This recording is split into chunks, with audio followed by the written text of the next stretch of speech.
Assalamualaikum warahmatullahi wabarakatuh. Alhamdulillah, salatu wassalamu ala rasulillah, ma ba'd. Kaum muslimin yang dirahmati Allah subhanahu wa ta'ala, ada satu hal yang mungkin luput dari perhatian kita kaum muslimin. Ketika Koni Rahakundini Bakri memberikan sambutan di acara perayaan 1 Muharram di Al Zaitun, ketika dia menyebutkan deretan tamu-tamu yang mendampingi dirinya, ada satu nama yang disebut, dan itu sebenarnya nama-nama yang sangat disayangkan apabila ternyata disebut sebagai tamu Al Zaitun. Jangan-jangan ada loyalitas untuk Al Zaitun dari orang-orang yang namanya disebut oleh Koni Rahakundini Bakri tersebut. Siapa orang itu? Kita simak videonya. Assalamualaikum warahmatullahi wabarakatuh. Assalamualaikum, salam sejahtera, dan mari hari ini bersama kita mulai dengan doa menyambut kebaikan dan kebijaksanaan untuk memulai tahun baru Islam 1445 Hijriah. Bersama saya hadir Dr. Siddhartha Tahmutar, dosen Sekolah Tinggi Ilmu Kepolisian PTIK, Dr. Ade Muhammad, dosen Universitas Pertahanan, yang telah diberi kesempatan emas untuk melihat dan menyaksikan dengan bangga galangan kapal serta seluruh perangkat terwujudnya ekonomi biru, ekonomi semi biru yang diwujudkan dalam bentuk kerja nyata, bukan sekedar kata dan wacana, oleh Al Zaitun dengan segala kemandirian dan keberdikariannya. Mazel tov, Chef. Bersama saya juga, saya didampingi oleh Habib Dullah Al-Kaf. Beliau adalah pendamping dari guru saya, Abah Lutfi dari Pekalongan, yang kebetulan tidak bisa hadir pastinya karena juga ada acara di sana. Silakan berdiri, Pak Habib. Nah, kaum muslimin, simak baik-baik nama yang terakhir disebut oleh Koni Rahakundini Bakri tersebut, ya. Simak baik-baik nama terakhir yang disebut oleh dirinya. Coba kita simak lagi. Bersama saya juga, saya didampingi oleh Habib Dullah Al-Kaf. Beliau adalah pendamping dari guru saya, Abah Lutfi dari Pekalongan, yang kebetulan tidak bisa hadir pastinya karena juga ada acara di sana. Silakan berdiri, Pak Habib. Beliau adalah pendamping dari guru saya, Abah Lutfi dari Pekalongan, yang kebetulan tidak bisa hadir pastinya karena juga ada acara di sana. Silakan berdiri, Pak Habib.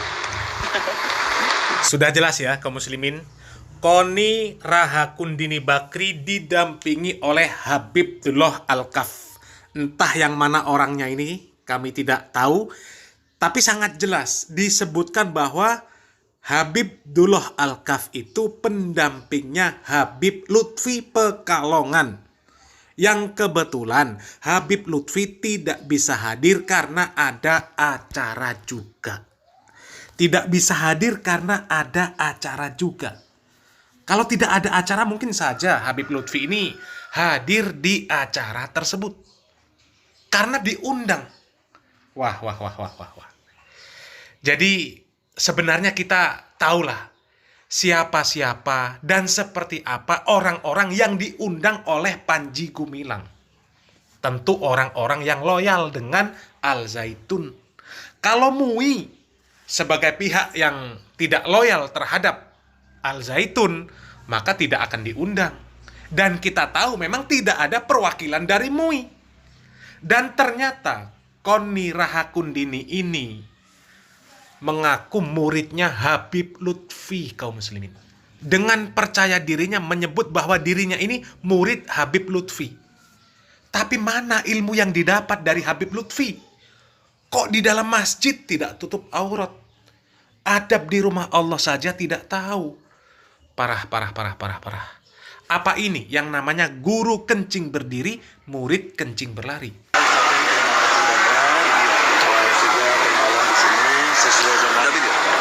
Janji ketemu waktu di Cirebon.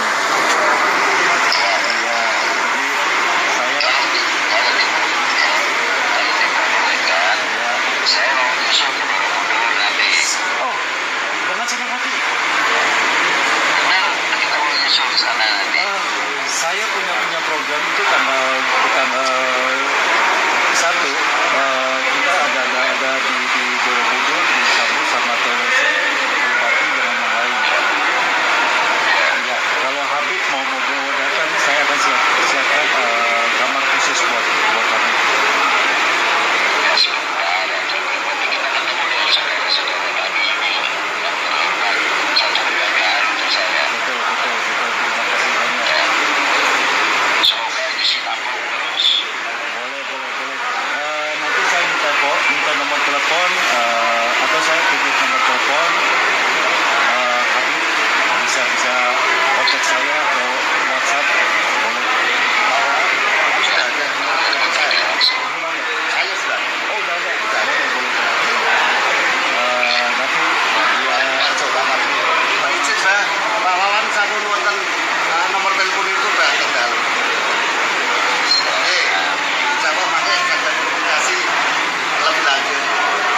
udah nepatin kemarin, saya udah nepatin janji. Wah, senang banget, senang banget. Kemarin Nah, itu tadi video call Habib Lutfi dengan biksu ketika ada acara tudong. Perjalanan para biksu dari Thailand ke Indonesia menuju Borobudur untuk melakukan ibadah mereka. Ibadah perjalanan dari Thailand ke Borobudur. Yang kemudian diberikan fasilitas menginap oleh Habib Lutfi. Intinya ada loyalitas dengan kaum kufar. Padahal itu ibadah. Ibadah orang kufar kaum muslimin. Pantas kalau muridnya kemudian seperti Koni Rahakundini. Loyal terhadap orang-orang yang membenci Islam. Kalau loyal urusan dunia tidak ada masalah sebenarnya. Tidak ada masalah berbuat baik kepada semua orang. Tanpa terkecuali. Apapun agamanya. Untuk urusan dunia tidak ada masalah. Tapi untuk urusan agama tidak boleh kaum muslimin. Ya, mereka ini berjuang untuk mendakwahkan agama mereka. Urusan agama tidak ada loyalitas. Tetap lakum dinukum waliyadin, lana a'maluna walakum a'malukum. Bagi kita agama kita, bagi mereka agama mereka. Bagi kita amalan kita, bagi mereka amalan mereka. Tidak ada toleransi di dalam urusan agama. Salam waras, salam akal sehat. Barakallahu fikum. Wassalamualaikum warahmatullahi wabarakatuh. Ternyata Allah Subhanahu wa taala tidak hanya menyebutkan satu ciri dan sifat mereka, hanya mengatakan beriman secara lisan kemudian menyembunyikan kekafiran dalam hati. Sifat-sifat yang lain Allah sebutkan juga di dalam Al-Qur'an. Apa sifat yang lain yang Allah sebutkan di dalam Al-Qur'an? Di antaranya adalah mereka berwala kepada orang-orang kafir. Apa wala itu? Memberikan loyalitas. Sama orang kafir dia begitu akrab, begitu bersahabat, begitu dekat, tolong menolong, bahu membahu, berlapang dada, berhusnudzon. Kepada siapa? Kepada orang kafir. Tetapi justru kepada orang Islam, kepada kaum mukminin, justru mereka tidak memberikan loyalitas, justru mereka memberikan permusuhan, ada semacam kecurigaan, kebencian, berprasangka buruk kepada sesama kaum mukminin. Maka di dalam surat An-Nisa Allah Subhanahu wa taala menyebutkan, innal munafiqina fid darkil asfali minan nar wa lan tajida lahum nasira alladzina yattakhiduna al-kafirina awliya'a min dunil mu'minin ayabtaghuna indahumul izza fa innal izzata lillahi jami'a. Kata Allah Subhanahu wa taala, orang-orang munafik itu kelak di yaumil qiyamah adanya berada di dalam kerak api neraka jahanam, di dasar api neraka jahanam. Kenapa mereka dimasukkan oleh Allah ke dalam kerak neraka jahanam atau ke dalam dasar api neraka jahanam? Kata Allah, mereka adalah orang-orang yang menjadikan orang-orang kafir itu sebagai aulia. Apa aulia itu? Teman setia, sahabat, dibela, ditolong, dilindungi, dimenangkan, dimuliakan, dan seterusnya. Ini mana wali aulia, atau sering diterjemahkan dengan loyalitas. Orang-orang munafik itu adalah orang-orang yang memberikan loyalitas kepada orang-orang kafir. Dalam sejarah kita dapatkan bahwa penyebab masuknya para penjajah orang-orang kafir ke negeri-negeri Islam, akhirnya kemudian negeri-negeri Islam itu berubah menjadi negeri-negeri kafir. Akhirnya negeri-negeri Islam itu sampai hari ini mengalami penderitaan, dijajah oleh orang-orang kafir. Contohnya negeri Palestina. Oleh para ahli sejarah disebutkan sebab asal muasalnya adalah tidak lepas dari ulah orang-orang munafik. Di tubuh umat Islam ada orang-orang yang memberikan loyalitas kepada orang-orang kafir. Di tubuh umat Islam ada orang-orang yang sengaja menyembunyikan keislaman, menyembunyikan kekafirannya, tetapi kemudian yang dia tampakkan keislamannya. Ada yang memang motifnya adalah karena kebencian kepada Islam, ada yang memang motifnya adalah karena maslahat duniawi.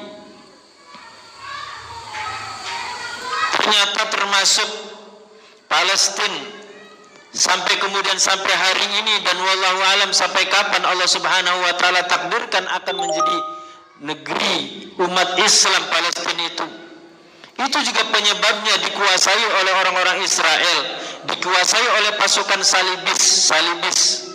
Pasukan salib itu adalah karena ulah orang-orang munafik di tubuh kaum muslimin.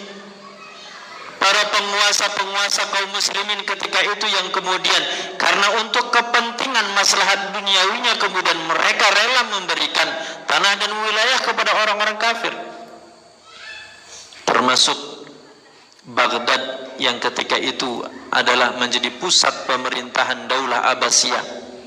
Sempat Baghdad itu kemudian ditaklukkan oleh pasukan Tartar yang dipimpin oleh Hulagukan. Itu juga adalah karena ulah orang-orang munafik yang ada di tubuh kaum muslimin ketika itu.